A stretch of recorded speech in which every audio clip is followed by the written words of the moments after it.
Hello, എല്ലാവർക്കും എൻ്റെ പുതിയ വീട്ടിലേക്ക് സ്വാഗതം. അപ്പോൾ ഞാനിന്നിവിടെ ചെയ്യാൻ പോകുന്നത് ചോറിൻ്റെ കൂടെ കഴിക്കാൻ പറ്റിയ ഈസി ആയിട്ടുള്ള ഒരു റെസിപ്പിയാണ്. അതിനാവശ്യമായ ഇൻഗ്രീഡിയൻസ്: തക്കാളി, സവാള, പച്ചമുളക്, സാമ്പാർ മുളക്, ചെറിയ ഉള്ളി, ഇഞ്ചി, വെളുത്തുള്ളി. വെളുത്തുള്ളി ചേർക്കണമെന്ന് നിർബന്ധമില്ല കേട്ടോ. അപ്പോൾ ഒരു മൺചട്ടിയിൽ നേരത്തെ കാണിച്ച ചെറിയ ഉള്ളി ഒഴികെ ബാക്കിയെല്ലാം നമുക്ക് നീളത്തിനരിയാം. പിന്നെ ഇഞ്ചി ചെറുതായിട്ട് കൊത്തി അരിഞ്ഞാണ് ഇടാനുള്ളത്.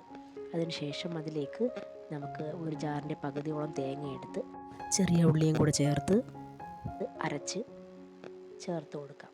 എന്നിട്ട് 1.5 ടീസ്പൂൺ മുളക് പൊടി, 2 ടീസ്പൂൺ മല്ലിപ്പൊടി, 1/4 ടീസ്പൂൺ മഞ്ഞൾപ്പൊടി, 1/4 ടീസ്പൂൺ ഉലുവ എന്നിവ ചേർത്ത് നമുക്ക് മിക്സ് ചെയ്ത് കൊടുക്കാം.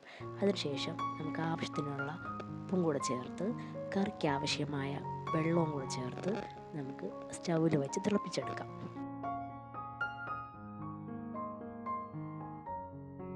കഷ്ണങ്ങളെല്ലാം വെന്തതിന് ശേഷം നമുക്ക് തീ ഓഫ് ചെയ്ത് കുറച്ച് പച്ച വെളിച്ചെണ്ണയും കൂടെ ചേർത്ത് കൊടുക്കാം.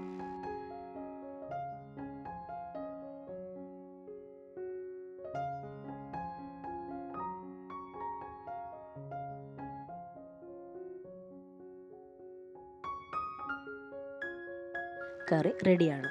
ഇതിൻ്റെ കൂടെ നമുക്ക് പൊരിച്ച മുട്ടയും കൂടെ ഉണ്ടെങ്കിൽ ചോറ് കഴിക്കാൻ വേറെ ഒന്നും വേണ്ട കേട്ടോ. നല്ല ടേസ്റ്റാണ്, കുട്ടികൾക്കും ഇഷ്ടവും. കാരണം എരി കുറച്ചിട്ടാണ് നമ്മൾ ഈ ഒരു കറി ഉണ്ടാക്കേണ്ടത്. അപ്പോൾ എരി കുറവായതുകൊണ്ട് കുട്ടികൾക്കും ഇഷ്ടവും. പിന്നെ ഗോതമ്പ് ദോശയുണ്ടല്ലോ, അതിൻ്റെ കൂടെയും ഈ ഒരു കറി നല്ല കോമ്പിനേഷനാണ്.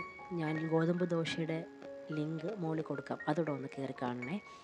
ഈ വീഡിയോ ഇഷ്ടമായ എല്ലാവരും ലൈക്ക് ചെയ്യുക, കമൻറ്റ് ചെയ്യുക, സബ്സ്ക്രൈബ് ചെയ്യുക.